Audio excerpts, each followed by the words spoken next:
ప్రముఖ యూట్యూబర్ హర్ష సాయి తను సొసైటీలో ఎవరైతే ఇబ్బందులు పడుతున్నారో వారందరికీ ధన సహాయం చేసినట్లుగా కొన్ని వీడియోలు చేస్తూ ఆ సేవ ముసుగులో చీకటి వ్యాపారం చేస్తున్నారు అంటూ హర్ష సాయి మీద రకరకాలుగా కొన్ని ఆరోపణలు వస్తున్నటువంటి నేపథ్యంలో వీటి మీద మనం విశ్లేషణ చేసుకునేటువంటి ప్రయత్నం చేద్దాం. ప్రస్తుతం మనతో పాటు ఉన్నారు ప్రముఖ రాజకీయ విశ్లేషకులు, ప్రముఖ సామాజికవేత్త కృష్ణకుమారి గారు. మేడంతో మాట్లాడదాం.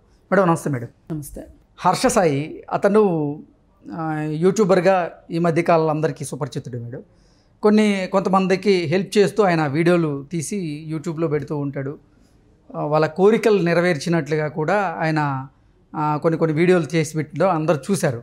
అయితే సేవ ముసుగులో ఈ హర్ష సాయి చీకటి వ్యాపారానికి తెరలేపారని, అందులో భాగంగానే ఈ బెట్టింగ్ యాప్స్ ఏ అయితే ఉన్నాయో వాటిని ప్రమోట్ చేస్తూ కొన్ని కోట్ల రూపాయలు దండుకుంటున్నాడు అంటూ హర్ష సాయి మీద కొన్ని ఆరోపణలు అయితే వస్తూ ఉన్నాయి. వీటి మీద మీ విశ్లేషణ ఏంటి మేడం? దీన్ని ఎలా చూడాలి అసలు? ఇది నేరం, సింపుల్గా చెప్పుకుంటే. అంటే అతనేమో సేవ చేస్తా అని చెప్తున్నారు. సేవ చేసింది వేరు, ఇన్ఫ్లుయెన్స్ చేసింది వేరు. సేవతో మొదలెట్టాడు, సేవ పేరుతో ఇన్ఫ్లుయెన్స్ తెచ్చుకోవడానికి మొదలెట్టాడు. అంటే ఒక్కొక్క మెట్టు ఎక్కుతున్నాడు. కానీ అతనికి మనసులో క్లారిటీ ఉంది, ఏం చేయాలి అనుకుంటున్నాడు అనేది. ఇప్పుడు అతను ఒక సామాన్యుడు. ఆ సామాన్యుడు అవసరమైన వాళ్ళకి సహాయం చేసే పరిస్థితిలోకి ఎలా వెళ్ళాడు అనేది ఎవ్వరూ ఆలోచించట్లా. మన చుట్టూ సమాజం ఎంత గుడ్డిగా ఉంటుంది అనడానికి ఇది ఒక ఉదాహరణ. అలాగే ఇప్పుడు నిన్నగాక మొన్న రాజకీయాల్లో చేరి ఒక చోటా మోటా లీడర్గా ఉండి కార్పొరేటర్ స్థాయికి ఎదిగి ఎమ్మెల్యే స్థాయి పోటీ చేయగలిగిన వ్యక్తిగా ఒక వ్యక్తి ముందుకెళ్తున్నాడు అంటే ఇప్పుడున్న పరిస్థితిలో కుదిరే పనేనా? కానీ అలా కొంతమంది చేస్తున్నారు. ఎలా చేస్తున్నారు అనేది ఎవరన్నా ఆలోచిస్తున్నారా? ఇప్పుడు మన ఇంట్లో మన పిల్లలకి ఓ మాదిరిగా పెళ్లి చేసుకోవటానికి కూడా కష్టమైన పరిస్థితులు ఉన్నాయి. రాజకీయ నాయకులు విపరీతమైన ఖర్చు పెట్టి పెళ్ళిళ్ళు చేస్తున్నారు. వాళ్ళకి ఆ డబ్బులు ఎక్కడి నుంచి వస్తున్నాయి? అసాంఘిక కార్యక్రమాల ద్వారా, అక్రమ వ్యాపారాలు ద్వారా రాజకీయాన్ని ఒక వ్యాపార మార్గంగా చేసుకోవడం వల్ల వాళ్ళకి డబ్బులు వస్తున్నాయి. కానీ ఈ లాజిక్ని ఎంతమంది అర్థం చేసుకుంటున్నారు? మరి ఇప్పుడు హర్ష సాయి విషయం వచ్చింది. హర్ష సాయి అతనెంత, అతని వయసు ఎంత, అతనేమన్నా పెద్దాపురం జమీందారా?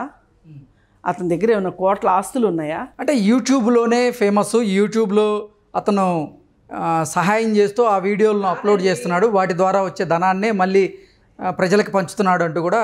ఇప్పుడు ఈ లెక్కన అతను ఒక యూట్యూబ్ పెట్టుకొని యూట్యూబ్ ద్వారా వచ్చే డబ్బులు సహాయం చేసేంత పరిస్థితికి అతను ఎదిగితే అసలు ఇప్పుడు యూట్యూబ్ ఛానల్స్ వాళ్ళందరికీ కూడా బోలెడు డబ్బులు ఉండాలి కదా. కానీ అతను ఎవరికో ప్రతినిధిగా పనిచేస్తున్నాడు. అంటే కొంతమంది దాతలు కూడా అతనికి సహాయ సహకారాలు అందజేస్తారంటూ కొన్ని వార్తలు వస్తాయి. ఏం చేసినా అతను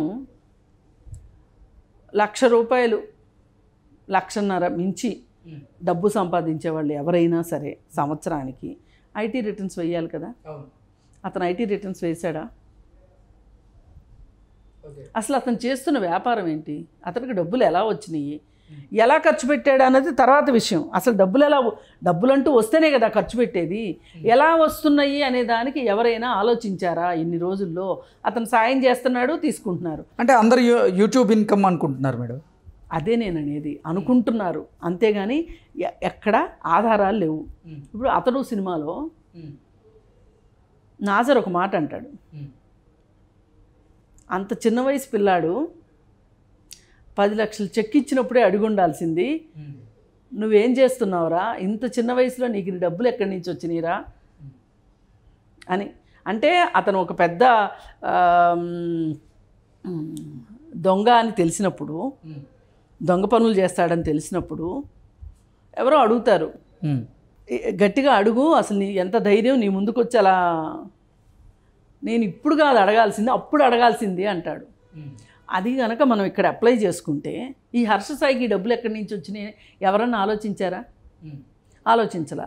ఇప్పుడు అతను బెట్టింగ్ యాప్లు లో నేను డబ్బులు పెట్టాను, నాకు డబ్బులు వచ్చినాయి, మీరు కూడా డబ్బులు పెట్టండి అని అతను ఇన్ఫ్లుయెన్స్ చేస్తుంటే ఆ ఇన్ఫ్లుయెన్స్కి లొంగిపోయి ఇంకొంతమంది బెట్టింగ్ యాప్ల్లో డబ్బులు పెడుతుంటే ఇప్పుడు అర్థమైంది అతను చేసేది ఏంటి అనేది. అతను ఒక్కడే కాదు, ఇంకా ఉన్నారు. ఎవరో దాకెందుకు, జ్యోతక్ ఉంది కదా, టీవీ 9లో పనిచేస్తుంది, బిగ్ బాస్లోకి వెళ్ళి వచ్చింది. ఆవిడ కూడా చెప్పింది బెట్టింగ్ యాప్స్లో డబ్బులు పెట్టమని. నేను ఇలా పెట్టాను, నాకు ఇలా డబ్బులు వచ్చినాయి, మీరు కూడా పెట్టండి అని. అసలు ఎవరైనా ఆలోచిస్తున్నారా? మొన్న ఈ మధ్య ఎవరో అంటే ఈ బెట్టింగ్ యాప్స్ యాజమాన్యం దగ్గర వీళ్ళు డబ్బులు తీసుకొని ఆ బెట్టింగ్ యాప్లను ప్రమోట్ చేసేటువంటి పనిలో ఉన్నారంటారు. అంతే, అడ్వర్టైజ్మెంట్ ఇస్తున్నారు. ఇప్పుడు కోకోకోలా యాడ్కి చిరంజీవి చేసిన, మహేష్ బాబు చేసిన, సచిన్ టెండూల్కర్ చేసిన వాటిని ముద్దుగా ఎండార్స్మెంట్లు అంటారు, వాళ్ళు పెద్ద పెద్ద వాళ్ళు కాబట్టి. నేనేమంటానంటే ఇది కూలీ అంటాను వీళ్ళని. వీళ్ళు కూలి డబ్బులు తీసుకుంటున్నారు, వీళ్ళకు వచ్చిన పలుకుబడిని వీళ్ళు అమ్ముకుంటున్నారు, సొమ్ము చేసుకుంటున్నారు. ఇవాళ సమాజంలో ప్రతిదీ మార్కెటింగ్ చేయబడుతుంది. మీ మాట మార్కెటింగ్ అవుతుంది, నా మాట మార్కెటింగ్ అవుతుంది, ఇంకోటి మార్కెటింగ్ అవుతున్నాయి. ఈ మార్కెటింగ్ అయ్యే ప్రాసెస్లో మనం సరైన విషయాల్ని పంపిస్తున్నామా లేదా ప్రజల దగ్గరికి, మనం పంపించిన విషయాల వల్ల మంచి జరుగుతుందా చెడు జరుగుతుందా అనేది ప్రతి ఒక్కళ్ళు ఆలోచించుకోవాలి. అంటే సేవ చేయకపోయినా పర్లేదు కానీ సేవ ముసుగులో మాత్రం ఇటువంటి బెట్టింగ్ యాప్స్ని ప్రమోట్ చేయొద్దంటారు. చేయకూడదు. సరే, ఇప్పుడు మనం వాళ్ళు చేశారు, అసలు వీటి వల్ల నష్టం ఏంటి అనేది ఒకసారి ఆలోచించుకుందాం. ఇప్పుడు ఈ బెట్టింగ్ యాప్స్ ఉన్నాయి. ఈ బెట్టింగ్ యాప్స్కి ఇంతకుముందు లోన్ యాప్లని ఉండేవి. ఈ లోన్ యాప్ల వల్ల చాలామంది సూసైడ్ చేసుకుని చనిపోయారు అవమాన భారానికి. వాటి మీద ఫిర్యాదులు చేయగా ఈ ఛానల్స్లో చాలా ప్రోగ్రామ్స్ చేయగా పోలీసులు కూడా మీరు అప్రమత్తంగా ఉండండి లోన్ యాప్ల పట్ల అని చెప్పి వాళ్ళు చెప్పగా ఇప్పుడు కొంచెం ఆ లోన్ యాప్లకి బిజినెస్ తగ్గిపోయేసరికి వాళ్ళు ఏం చేశారంటే ఇప్పుడు ఆ లోన్ యాప్లు పక్కన పెట్టేసేసి ఈ బెట్టింగ్ యాప్లని పైకి తీసుకొచ్చారు. అంటే ఇప్పుడు ఇవన్నీ ఎప్పటి నుంచో ఉన్న వ్యాపారాలేనండి, రూపాలు మార్చుకుంటున్నాయి. ఇప్పుడు మనీ సర్క్యులేషన్ స్కీమ్ ఉంది, మీకు తెలుసు కదా. ఈ మనీ సర్క్యులేషన్ స్కీమ్ గొలుసు కట్టు వ్యాపారాలు అంటారు. అవి చేయకూడదు, కానీ జరుగుతాయి మన దేశంలోనే ఎక్కువగా జరుగుతాయి. ఎందుకంటే ఇక్కడ గ్రీడ్ ఎక్కువ ఉంటుంది మనుషులకి, అవసరాలు కూడా ఎక్కువ ఉంటాయి, ఉపాధి తక్కువ ఉంటుంది కాబట్టి, పేదరికంలో ఉంటారు కాబట్టి, సరే ఒక 2 రూపాయలు పెడతాము, 2 రూపాయలు అయితే ఈరోజు నా దగ్గర ఉన్నాయి కదా, ఈ 2 రూపాయలు పెడితే 4 రూపాయలు వస్తాయి, ఈ 4 రూపాయలు వస్తే ఏమన్నా చేసుకోవచ్చు, ఓ 2 రూపాయలు మళ్ళీ బెట్టింగ్లో పెట్టచ్చు, ఓ 2 రూపాయలు తినొచ్చు. ఇట్లా ఇప్పుడు ఎవరికి తగ్గ ప్లానింగ్ వాడు చేసుకుంటాడు. కాకపోతే ఇందులో మోసం లేనంతసేపు మనం కూడా మాట్లాడం, కానీ మోసం లేకుండా ఈ వ్యాపారాలు ఉండవు. మోసం ప్రాతిపదిక మీదనే జరుగుతాయి. ఇప్పుడు లాటరీ టికెట్లు ఉన్నాయండి, లాటరీ టికెట్లు ఎవడికో చాలామందికి డబ్బులు పోతాయి కదా, నీకు డబ్బులు వస్తాయి. మరి వాళ్ళందరి డబ్బులు నువ్వు తీసుకుంటానికి సిద్ధపడ్డావంటే నువ్వు చేసేది కరెక్ట్ అనుకోవాలా? అలా అని ఇదంతా చెప్పినా కానీ లాటరీ టికెట్లు కొనకుండా ఉండేవాళ్ళు ఎంతమంది? ఇలా మనం చెప్పుకుంటూ పోతే ప్రజల బలహీనతలను ఆధారంగా చేసుకొని సొమ్ము చేసుకుందాం అనేవాళ్ళు వ్యాపారస్తులు ఎప్పుడూ ఉంటారు. వాళ్ళ పని ఏంటి అంటే ఇప్పుడు ఈ వ్యాపారానికి కాలం చెల్లింది అనుకోండి ఇంకో వ్యాపారానికి కాలం చెల్లింది అనుకోండి ఇంకొక వ్యాపారం. ఇప్పుడు ఒక్కొక్కసారి మీరు స్వామీజీలు ఉంటారు, వాళ్ళు అక్కడి నుంచేదో కళ్ళల్లో నుంచేదో విభూతి పడుతుందనో లేకపోతే దేవుడు పాలు తాగుతున్నాడనో ఇలా రకరకాలు చెప్తూ ఉంటారు. చెప్పి అక్కడ ఒక ఆర్టిఫిషియల్ మార్కెట్ని సృష్టిస్తారు, ఏదో ఒక మహిమ ఉంది అన్నట్లుగా. ఆ తర్వాత ఆ ప్లేస్కి వెళ్ళి స్వామీజీ కూర్చుంటాడు. ఈ జనాలు రావడం అలవాటు అవుతారు కదా, అలవాటు అయినప్పుడు ఇంకా అవన్నీ మర్చిపోయి ఈయనకి అలవాటు పడిపోతారు. అంటే ఇదంతా ఏంటి అంటే వ్యాపారం చేయదలుచుకున్నప్పుడు వ్యాపారస్తుడు రకరకాల రూపాల్లో, రకరకాల వేషాల్లో, రకరకాల వ్యూహాలతో ముందుకు వస్తాడు. పడని వాళ్ళు పడరు, పడేవాళ్ళు పడతారు. ఇప్పుడు దానిలో భాగంగానే ఆ లోన్ యాపుల్లో ఎట్లా అయితే అయిందో ఇప్పుడు బెట్టింగ్ యాపులకు వచ్చింది. ఈ బెట్టింగ్ యాపుల్లో నేను పెడతాను ఇంత వస్తాయి, నేను పెట్టాను ఇంత వచ్చినాయి. అంటే ఈ బెట్టింగ్ యాప్ల మీద సోషల్ మీడియాలో పెద్ద రగడే జరుగుతుంది మేడం. అంటే ప్రపంచ అన్వేషకుడిగా చెప్పేటువంటి నాన్వేషణ అతను అలాగే సన్నీ అనే అతను ఈ బెట్టింగ్ యాప్ల మీద కూడా పెద్ద ఎత్తున ఫైట్ చేసుకునేటువంటి పరిస్థితి కూడా మనం చూసాం. ఇప్పుడు చూసుకున్నట్లయితే ఒక యూట్యూబరు హర్ష సాయి మీద కొన్ని ఆరోపణలు చేస్తున్నారు. అవి వాస్తవాలు కాబట్టి చేస్తున్నాడు. హర్ష సాయి అసలు అతను ఏ వ్యాపారాలు చేశాడు కాసేపు పక్కన పెడదాం. అంటే అంతకుముందు అతను చేసిన సేవ సంగతి కాసేపు పక్కన పెట్టేద్దాం. ఆ సేవలో అతనికి డబ్బులు ఎలా వచ్చినాయి అనేది డిఫరెంట్ సబ్జెక్టు. అతను ఎందుకు లోన్ యాప్లకి అడ్వర్టైజ్మెంట్ ఇచ్చాడు అనేది ప్రశ్న ఇప్పుడు. అంటే దాని వెనక ఆ వ్యాపారస్తులే ఇతన్ని పైకి లేపారు. లేదు అనుకుంటే ఇతనికి ఒక ఇన్ఫ్లుయెన్స్ ఉంది అని గమనించి అతన్ని వాడుకున్నారు. ఏం చేసినా సరే హర్ష సాయి చేసింది తప్పు.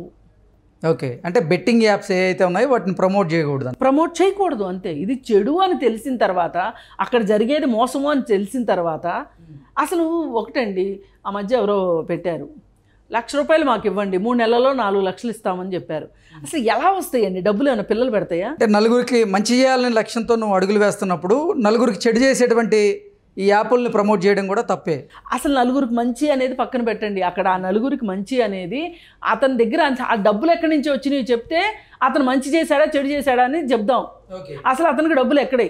అంతమందికి సాయం చేసే డబ్బులు ఇప్పుడు మీకు నాకు మీ దగ్గర నా దగ్గర డబ్బులు లేవే అట్లా సాయం చేయడానికి.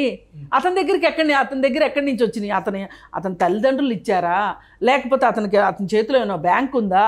అతను స్టార్టింగ్లో ఏదైనా సహాయం చేయటం కోసం ఈ పలానా వాళ్ళకి అవసరము అని చెప్పి అతను ఒక యూట్యూబర్గా ఎవరికన్నా చెప్పి ఇన్ఫ్లుయెన్స్ చేసి ఏదైనా చేసి ఉండొచ్చు. కానీ అతను తర్వాత వెరితల్ వేసినట్లుగా తయారయ్యాడనేది మట్టుకు దానికి మొత్తం పిక్చర్ వచ్చేసింది.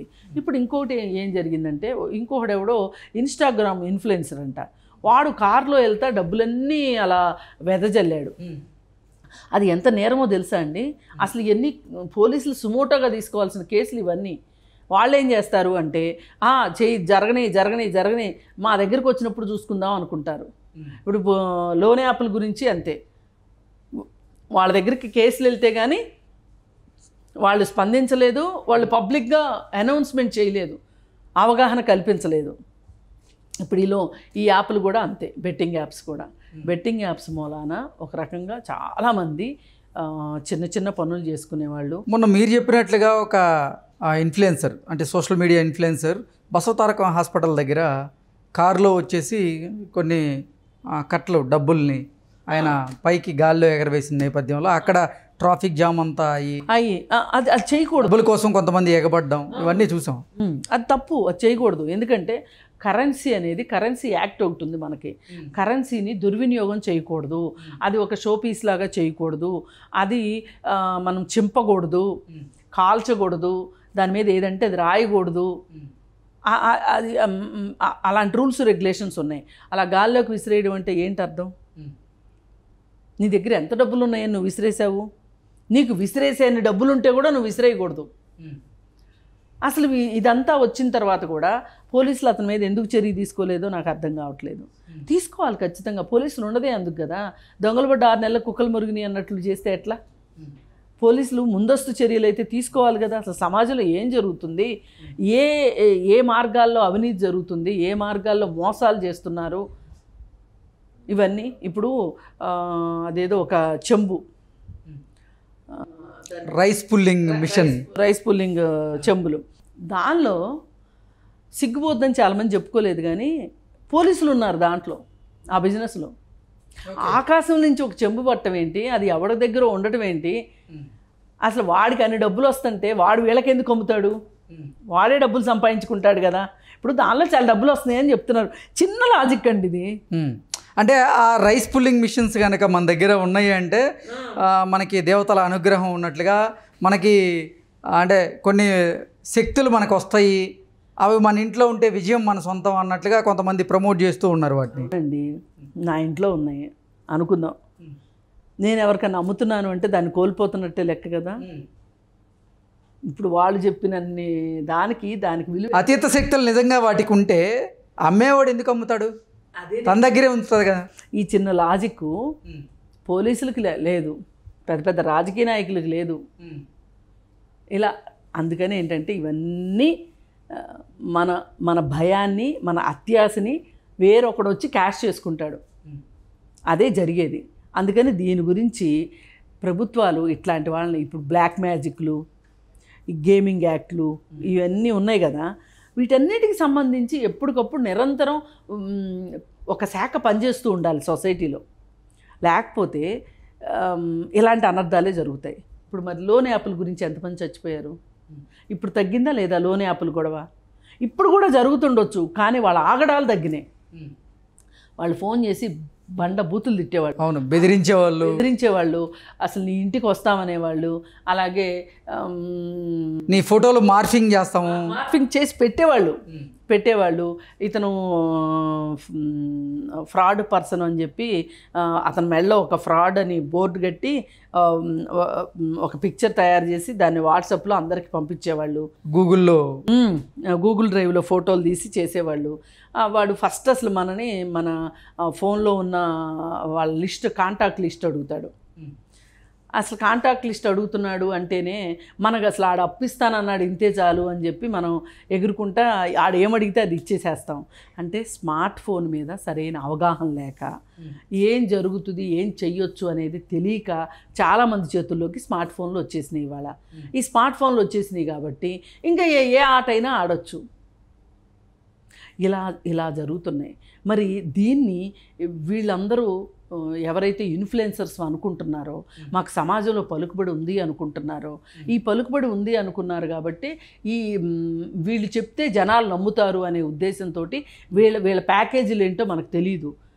కానీ హెవీ ప్యాకేజీలే ఉంటాయో, లేకపోతే వాటాలే తీసుకున్నారో వీళ్ళు, లేకపోతే వీళ్ళు ఇలా చెప్పాల్సిన అవసరం లేదు. ఇప్పుడు రమ్మీ గేమ్ గురించి కూడా కొంతమంది అడ్వర్టైజ్మెంట్ ఇస్తూ ఉంటారు. సినిమా యాక్టర్లు కూడా అడ్వర్టైజ్మెంట్ ఇస్తున్నారు రమ్మీ గేమ్ గురించి. అది కూడా చాలా తప్పు. ఆన్లైన్ బెట్టింగ్ తప్పు అన్నప్పుడు రమ్మీ గేమ్ కూడా తప్పే. ఆన్లైన్లో సినిమా యాక్టర్లు ఇస్తున్నారు. ఇప్పుడు ఒకసారి సినిమా యాక్టర్ త్రిష పలానా వెంచర్లో ప్లాట్ కొనుక్కోమని చెప్పి ఆవిడ అడ్వర్టైజ్మెంట్ ఇచ్చింది. ఇస్తే దానిలో ఏదో ప్రాబ్లం అయ్యి ఆ ప్లాట్ కొనుక్కున్న అతను ఈవిడ మీద కూడా కేసు వేసాడు. అదేంటి అంటే, అవును మీరు ప్రచారం చేశారు అంటే మీ మాటలకు ఇన్ఫ్లుయెన్స్ అయ్యి నేను కొన్నాను, అది బ్యాడ్ ఇన్ఫ్లుయెన్స్ అయింది కాబట్టి నేను మీ మీద కేసు వేస్తున్నాను అన్నాడు. అందుకని చెప్పి పోలీసులు కూడా చెప్పారు, మీరు ఎవరైనా సరే పబ్లిక్ ఫిగర్లు మీ ఇష్టానికి మీరు ఇస్తే మీరు కూడా బాధ్యులు అవుతారు అంటే ఎంతో కొంత తగ్గింది ఇప్పుడు కొంచెం.